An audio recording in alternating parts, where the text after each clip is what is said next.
back to the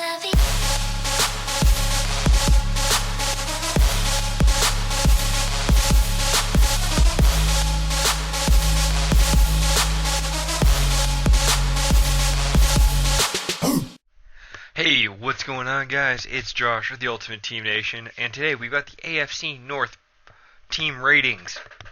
So now this is going to be pretty interesting. A couple of interesting teams in the AFC North. I find the AFC North is always a division anyone could win, really, at this point.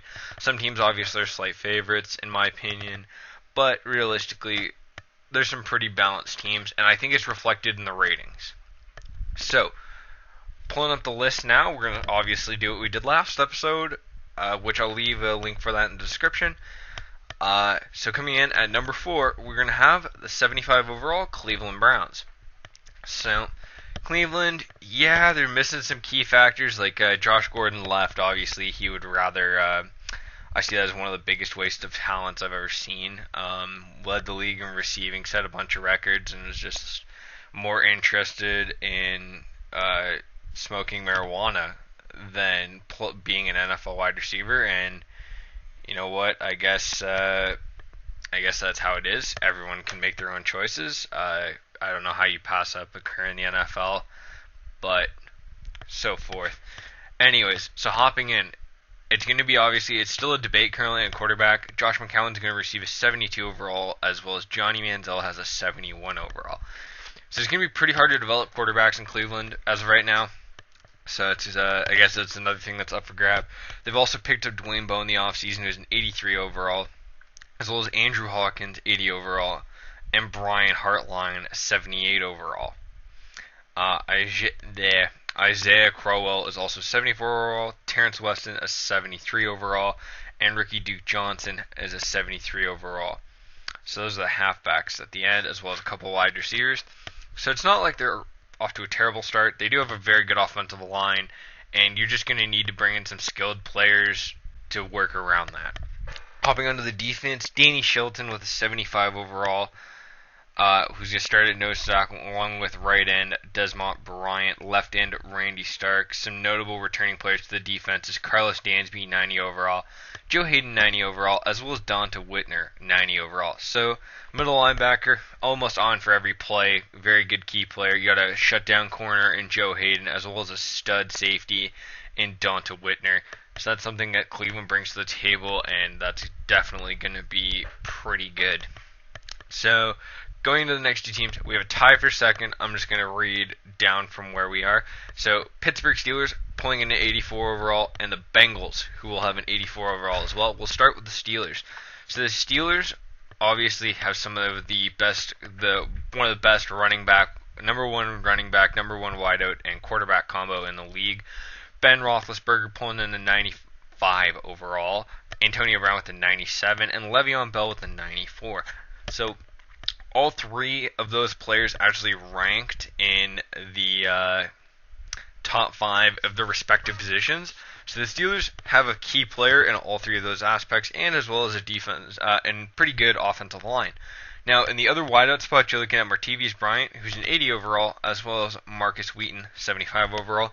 So you got some decent targets there, as well as they did not mention Heath Miller. I would expect him to have an 80 overall somewhere in there, and that's going to be pretty good. Now, problem with the Steelers, they did lose their franchise player in Troy Polamalu, unfortunately, to his retirement. But they still have some other decent players. So you've got, obviously, Cameron Hayward, 88 overall. James Harrison, 84 overall. Arthur Mose, 80 overall. And unfortunately, it does say the guy who will be replacing Troy Polamalu is going to be 76 overall. So Polamalu would have probably definitely gotten in the 80s. So you're looking at a little bit of a dip in the secondary, but life goes on, and it's going to be interesting to see how the Steelers bounce back defensively without their playmaker back there. Now, also in the tie for second, the 84 overall Cincinnati Bengals. So the Bengals coming in with some pretty interesting guys, a lot of nice players, just looking at their first thing. So you got Jeremy Hill, an 86 overall halfback, which is going to be good for the offensive line, which includes 95 overall Andrew Whitworth, who's the left tackle, the right guard Kevin Schletzer, or sorry if I pronounced that wrong, 89 overall.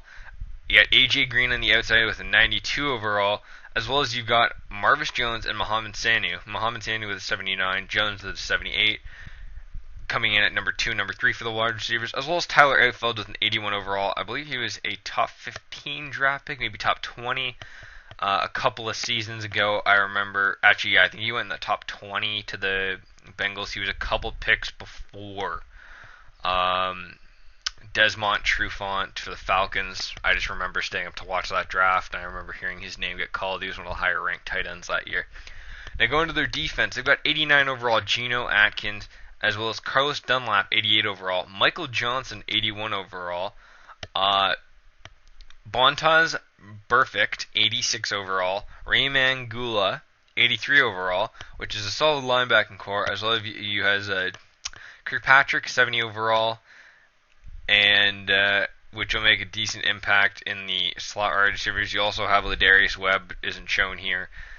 Or sorry, Ladarius Webb actually plays for the Ravens, my bad. But anyways, it's going to be interesting. You got D'Angelo Hall and Terrence Newman, I believe, are some corners there. I'm not sure. I don't know the Bengals that well. Anyways, obviously we got one team left. It's the Baltimore Ravens, and they're pulling in an 85 overall. So in retrospect, the top 3 teams in these divisions are all separated by 1 overall. Then you got the Browns trailing at the end with 75 overall. But realistically, if you're playing like a connected franchise mode where everyone's playing user teams, I do that every year. Any team can win a division. It's more or less based on skill of the player versus skill of the team. You just have to make do with what weapons you have. Anyways, Baltimore Ravens, as I said before, with an 85 overall. Going to be bringing in a couple of rookie wide receivers here. So you got Brashad Perriman, 73 overall. Tight end Max Williams, 74 overall. I have heard that Dennis Pitta, I believe, is their tight end. I heard he's supposed to be back this year. Not sure when, but I heard it was supposed to be before the halfway point of the season. Justin Forsett pulling in an 87 overall, and some of the guys who will be blocking for him, Marshall Yanda, 89 overall, as you see in the top-ranked lineman, as well as the left guard, Kalishi Osemili. I believe the right tackle is very good as well. Now, onto the defense side, you got Terrell Suggs with a 93, Darrell Smith with a 90, C.J. Mosley with an 88, Elvis Dumervil with an 88, as well as Will Hill, 88, who will most likely start at strong safety. Now, that linebacking core is deadly, but the problem is you need to use a 3-4 defense, obviously, which is what the Ravens use in real life. For it to be effective, you've got 2 really good middle linebackers in Mosley and Smith. If you decide, I guess, if you are playing in that kind of a team, and you decide you want to run with a 4-3 defense, I could easily see somebody trading one of the middle linebackers for an edge rusher, or even someone in the secondary to help out with the team. So there you go, guys. Those are the top, well, not the top, those are the 4 teams in the AFC North and their overalls. Hopefully you guys enjoyed. Drop a thumbs up if you guys enjoyed the video, and I will see you guys all later. Take care.